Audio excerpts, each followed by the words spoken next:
Nous sommes à Nogent-le-Rotrou.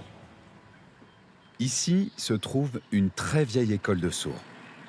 Aujourd'hui, Yves Delaporte va rencontrer d'anciennes élèves de cet institut afin de recueillir les signes de leur enfance. Mais quand ces personnes vont disparaître, que vont devenir ces signes qu'elles sont les seules à utiliser? Comme ils sont précieux, il est important d'en garder la trace. Depuis de nombreuses années, Yves Delaporte fait ce formidable travail de recueil.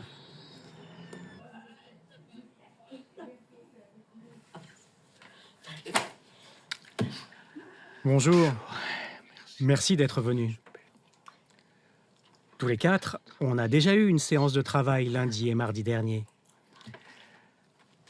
Toutes les trois, vous êtes mes professeurs sourds. Et c'est moi qui suis l'élève.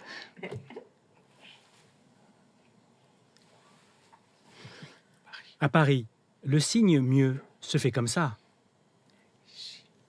Et ici à Nogent, comment vous signez mieux? Mieux, Mieux. mieux. Comment ça se signe déjà à Paris? C'est différent les signes de Paris. Les signes de Paris, on les laisse à Paris. C'est aux signes d'ici qu'on s'intéresse.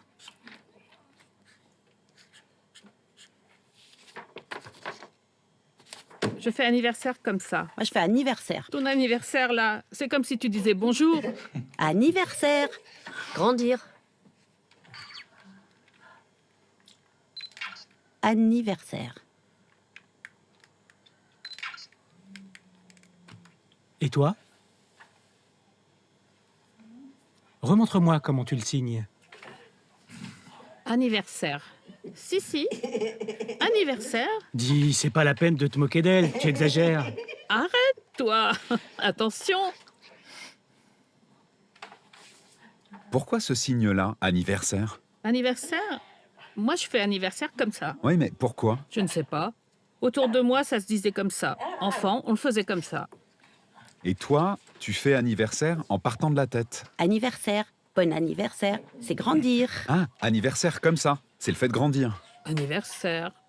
Et il y a anniversaire comme ça.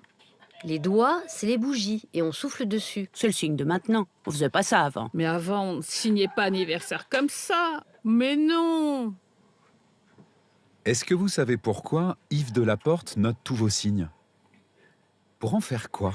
Pour faire un livre des signes d'autrefois. En faire un livre parce que ces signes-là, ils sont précieux. Il faut pas qu'ils disparaissent. Ah non, faut pas qu'ils disparaissent. Parce que les jeunes ne connaissent pas ces signes d'autrefois. Ils sont différents.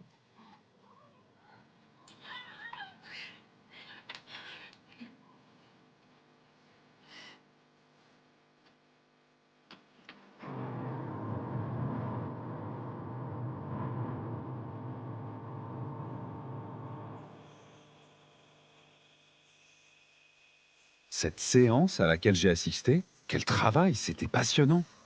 Vous avez recueilli les signes anciens de ces trois femmes sourdes, mais qu'allez-vous en faire? Dans un premier temps, il faut effectivement recueillir ce qu'on peut appeler des matériaux. En l'occurrence, mes matériaux à moi, dans ce cas-là, ce sont des signes et de préférence des signes anciens.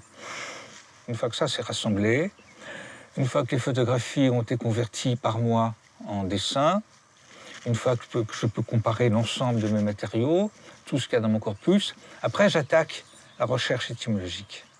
Ce travail, je l'ai déjà fait dans deux autres régions de France. Je l'ai fait chez les filles de l'école de Pont-de-Beauvoisin, un petit village qui est situé à 30 km de Chambéry. Alors les garçons étaient à Chambéry et les filles étaient à Pont-de-Beauvoisin. Et comme il y a très peu de contact entre les filles et les garçons, les filles ont développé un dialecte qui leur est tout à fait propre. Mais vous parlez de dialecte. C'est quoi un dialecte? C'est la langue qui est parlée par un groupe de gens qui sont géographiquement rassemblés et éventuellement isolés d'autres groupes humains et qui, par la force de la communication quotidienne, inventent, créent ou font évoluer certains mots de façon à avoir une langue commune, comme on l'a vu par exemple aujourd'hui à Nogent-le-Rotrou. Moi, je ne fais pas de différence entre langue et dialecte. Par exemple, ce qu'on appelle la langue des signes française, je dis toujours, avec un petit peu de provocation, mais je le pense profondément, Qu'est-ce que c'est que la langue des signes française? C'est le dialecte parisien. Mais vous savez que c'est exactement la même chose pour le français avec les entendants. Qu'est-ce que c'est que le français actuel que tous les Français parlent? Ça n'est rien d'autre que le dialecte de l'Île-de-France. Partout en France, ailleurs, on parlait d'autres dialectes. En quoi ces signes anciens que vous recueillez vous aident dans votre recherche étymologique? Il faut se plonger dans deux choses en même temps. Il faut avoir toujours la tête dans les vieux ouvrages du 19e siècle et il faut toujours avoir la tête et les yeux, bien sûr, sur ce qu'on a recueilli à Nogent-le-Rotrou ou à Clermont-Ferrand. Et c'est en comparant les deux qu'on peut commencer à faire des hypothèses sur l'origine des signes. Donc c'est tout à fait excitant pour un chercheur scientifique d'aborder un boulevard complètement nouveau, quasiment inconnu, où on trouve des choses, on ramasse des choses nouvelles à la pelle. C'est vrai que les personnes âgées sont amenées à disparaître et les signes vont disparaître avec elles.